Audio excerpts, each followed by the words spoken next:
Baik, Bismillahirrahmanirrahim. Assalamualaikum warahmatullahi wabarakatuh. Kami dari kelompok 3 akan mempresentasikan hasil dari artikel ilmiah yang telah kami susun yang berjudul Pengaruh Penyaluran Kredit Terhadap Laporan Keuangan Sidang pada tahun 2022. Sebelum kami memaparkan materi, sebelumnya kami akan memperkenalkan dulu anggota kelompok kami. Yang pertama ada Nurfosia, yaitu saya sendiri. Yang kedua ada Ayu Afrilia. Yang ketiga ada Isya. Dan yang terakhir ada Ikhlas Samsul. Untuk mengefisienkan waktu, saya serahkan kepada Ayu Afrilia selaku pemateri pertama untuk memaparkan materinya. Dengan ini saya persilahkan. Baik, terima kasih atas kesempatan yang telah diberikan. Langsung saja yaitu pemberian kredit merupakan kegiatan utama bank yang mengandung risiko yang dapat berpengaruh pada kesehatan dan penyelamatan usaha bank. Namun, mengingat sebagai lembaga intermediasi, sebagian besar dana bank itu berasal dari dana masyarakat. Maka, pemberian kredit perbankan itu banyak dibatasi oleh ketentuan undang-undang dan ketentuan Indonesia. Kredit dapat diperoleh baik dari bank umum atau bank konvensional maupun bank perkreditan rakyat. Kredit merupakan salah satu cara bagi bank untuk penyaluran dana kepada masyarakat. Namun, bank harus memberikan perhatian khusus dalam pemberian kredit kepada calon debitur karena bank memiliki tanggung jawab atas dana nasabah yang diberikan kepadanya. Seperti kita ketahui bahwa sumber dana bank yang digunakan untuk disalurkan sebagai kredit itu sebagian besar diperoleh dari masyarakat, yang diantaranya itu berasal dari tabungan, deposito, dan giro. Keputusan memberikan kredit memiliki risiko tinggi atas ketidakmampuan debitur dalam membayar kewajiban kreditnya pada saat jatuh tempo. Jadi, untuk menjaga dan meminimalisir risiko tersebut dan demi keamanan, bank harus mampu melakukan penghakiman dan pertimbangan yang sangat teliti. Next.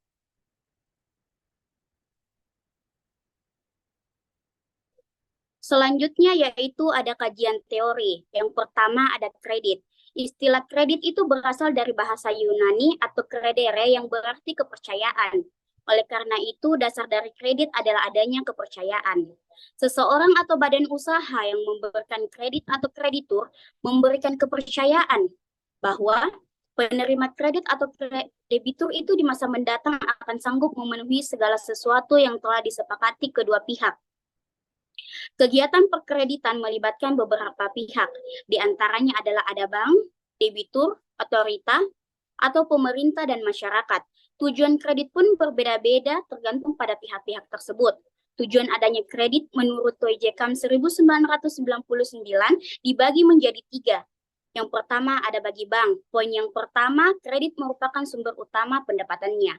Poin kedua, pemberian kredit itu merupakan perangsang pemasaran produk-produk lainnya dalam persaingan. Poin ketiga, perkreditan merupakan instrumen penjaga likuiditas, solvabilitas, dan profitabilitas bank. Poin keempat itu ada bank dapat meningkatkan kemampuan para karyawannya untuk lebih mengenal kegiatan usaha secara real di berbagai sektor ekonomi. Next.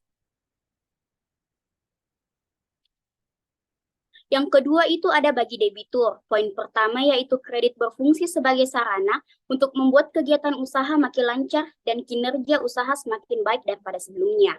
Poin keduanya yaitu ada kredit meningkatkan minat berusaha dan keuntungan sebagai jaminan kelanjutan kehidupan perusahaan. Poin ketiga yaitu ada kredit memperluas kesempatan berusaha dan bekerja dalam perusahaan. Yang ketiga itu ada bagi otoritas. Yang poin pertama ada kredit berfungsi sebagai instrumen moneter. Poin kedua yaitu kredit berfungsi untuk menciptakan kesempatan berusaha dan kesempatan kerja yang memperluas sumber pendapatan dan kemungkinan membuka sumber-sumber pendapatan negara. Poin ketiga yaitu ada kredit berfungsi sebagai instrumen untuk ikut serta meningkatkan mutu manajemen dunia usaha sehingga terjadi efisiensi dan mengurangi pemborosan di semua lini. Sekian pembawaan materi dari saya kembalikan kepada moderator.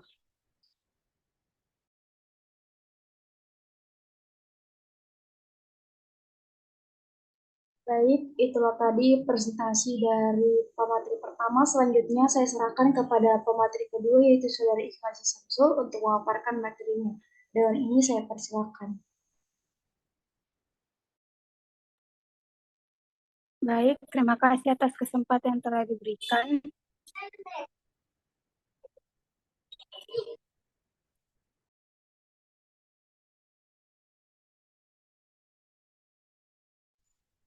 Baik, saya akan membacakan materi selanjutnya, yaitu tentang analisis laporan keuangan.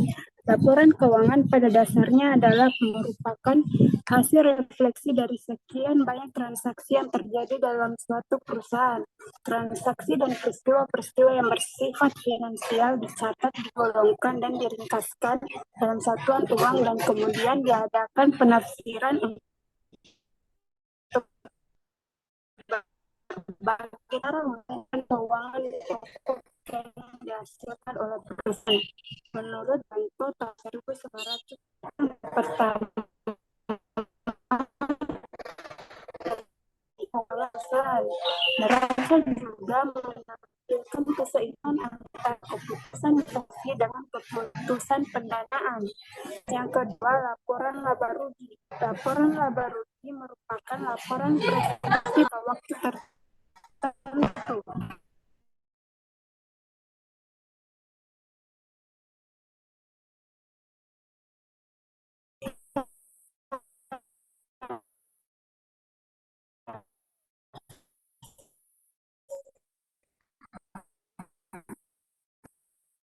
Informasi mengenai suatu merupakan hasil dari tiga kegiatan dan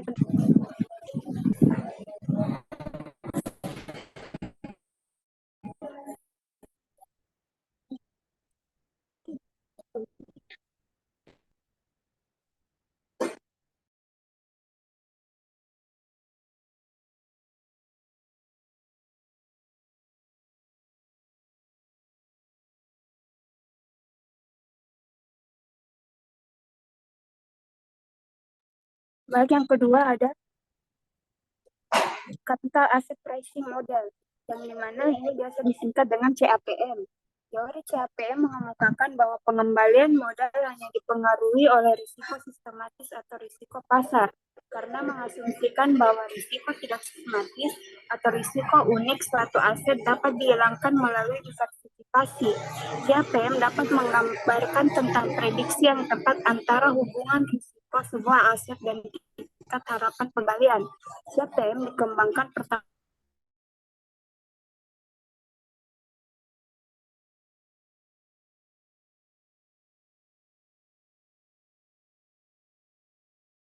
tahun 1900. Copeland jenis CAPM sebagai berikut, yaitu a model based on the proposition that any stocks required rate of return is equal to the risk-free of return plus a risk premium, dan risk reflect diversification.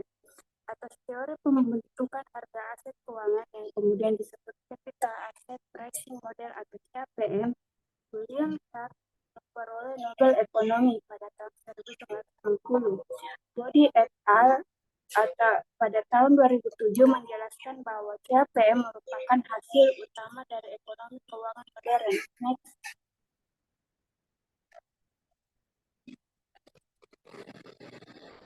Kemudian, adapun metode penelitian. Metode kata yang boleh digunakan bagi metode merupakan menganalisis serta bukan data sehingga dapat beri gambaran cukup jelas mengenai perkembangan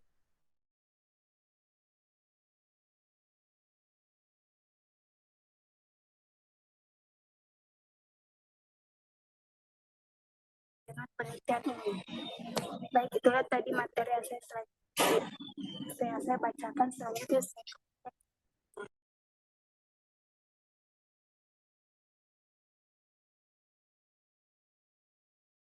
Baik, terima kasih atas prestasinya. Selanjutnya saya serahkan kepada Saudari Aisyah selaku pemateri ketiga dari prestasi kali ini. Dan ini saya persilahkan.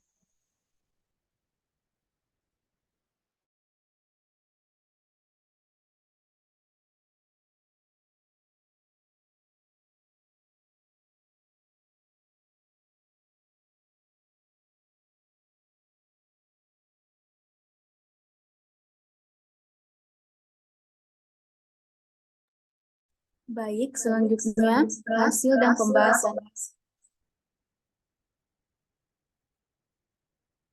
Adapun hasil rasio keuangan si bank pada tahun 2021 dan juga 2022. Pada tahun 2021, si bank memiliki total aset sebesar Rp11.039.000, di mana total aset keuangannya dapat dilihat pada uraian di samping. Yang pertama itu imbal hasil rata-rata aset atau ROA. Nilainya itu min 5,17. Yang kedua imbal hasil rata-rata ekuitas atau ROE min 18,2. Yang ketiga non-performing loan atau NPL 1,35. Yang keempat itu loan to deposit ratio atau LDR 73,27. Pada tahun 2022, si bank mengalami peningkatan, yaitu pada tahun 2022, si bank mengalami peningkatan sebesar Rp28.270.000, di mana juga dapat dilihat pada uraian di samping. Yang pertama itu imbal hasil rata-rata aset ROA sebesar 0,29. Yang kedua imbal hasil rata-rata ekuitas ROE sebesar 8,39. Yang ketiga non-performing loan NPL 2,3. Yang keempat itu loan to deposit ratio atau LDR 73,65.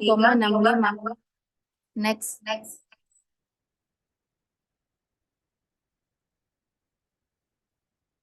Pada tahun 2021, ekonomi global masih dipengaruhi oleh pandemi COVID-19. Dikarenakan ini belum dapat diprediksikan dengan pasti. Di tahun ini juga, si bank tidak mengalami atau memiliki ikatan material untuk investasi barang modal yang diungkapkan. Pemenuhan rasio pengungkit per 31 Desember 2021 sebesar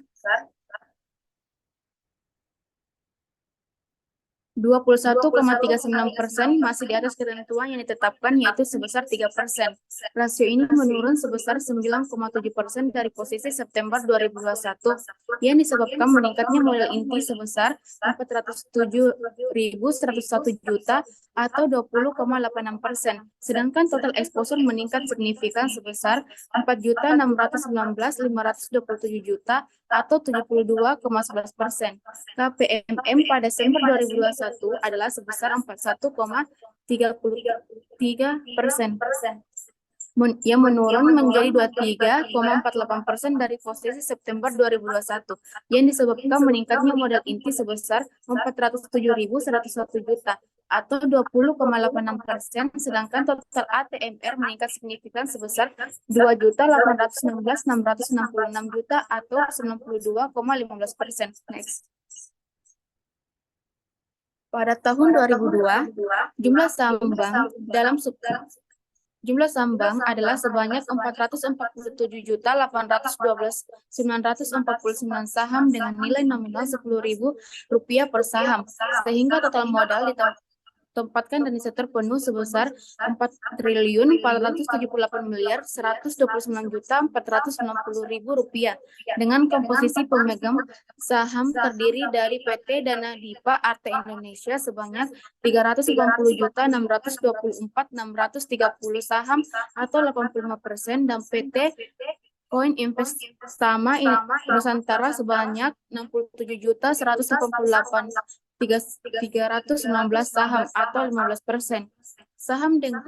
Sampai dengan 31 Desember 2022, Bank tidak pernah melakukan penawaran umum perdana saham atau initial public offering atau IPO, tidak memperdagangkan sahamnya kepada publik dan tidak melakukan aksi korporasi, di mana dapat diartikan bahwa laporan pada tahun 2022 itu mengalami peningkatan dibandingkan dengan laporan pada tahun 2021. Pada tanggal 1 Juli 2022, Bank meluncurkan produk deposito berjangka digital dengan tenor 1 bulan untuk melengkapi pilihan menabung yang aman dan simpel bagi penggunanya.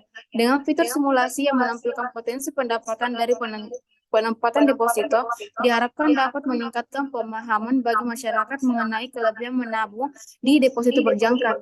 Dan Bank juga terus menawarkan suku bunga menarik untuk produk deposito berjangka untuk mendorong budaya menabung. Faktor utama meningkatkan laporan keuangan si bank pada tahun 2022 yaitu pemindahan kepemilikan saham, kemudian menjalin kerjasama dengan Shopee sehingga membuat brandnya semakin dikenal.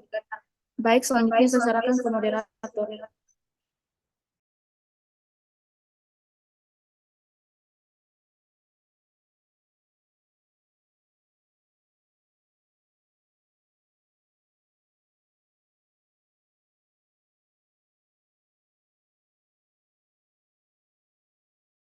Baik, itulah tadi presentasi dari pemateri ketiga. Selanjutnya untuk materi keempat akan disampaikan oleh saya sendiri.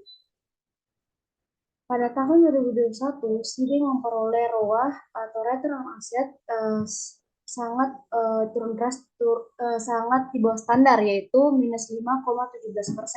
Dapat dikatakan bahwa SIBI memiliki return on asset kurang baik atau kurang baik dalam mengelola asetnya untuk menghasilkan keuntungan atau laba. Dibandingkan dengan tahun 2021, pada tahun 2022 si bank memperoleh return on asset sebanyak 0,29%, sehingga dapat dikatakan bahwa si bank pada tahun 2022 mengalami peningkatan baik dalam mengelola asetnya untuk menghasilkan laba dan keuntungan. Bank Indonesia menetapkan besarnya rasio LDR yaitu 110%. Dalam hal ini pada tahun 2021 dan tahun 2022 memiliki rasio LDR yang tidak jauh berbeda, yaitu pada tahun 2021 memiliki rasio LDR sebesar 73,27%, sedangkan pada tahun 2022 memiliki rasio LDR sebesar 73,62%. Hal ini mengartikan bahwa si bank memiliki kondisi yang kurang sehat atau kurang ideal dalam kemampuan finansialnya untuk mengatasi situasi yang tidak terduga.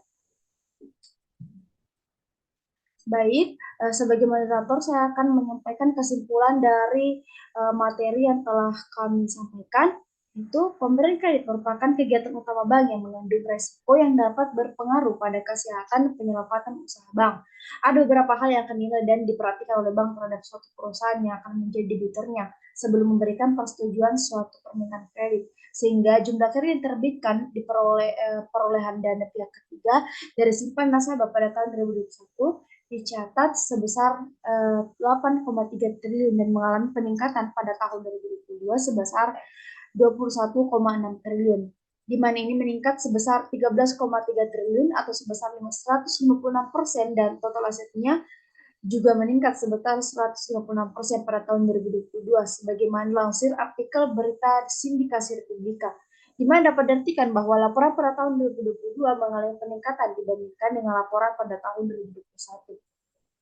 Baik, itulah tadi presentasi dari kelompok kami. Lebih dan kurangnya mohon dimaafkan. Wabillahi taufiq wal hidayah. Wassalamualaikum warahmatullahi wabarakatuh.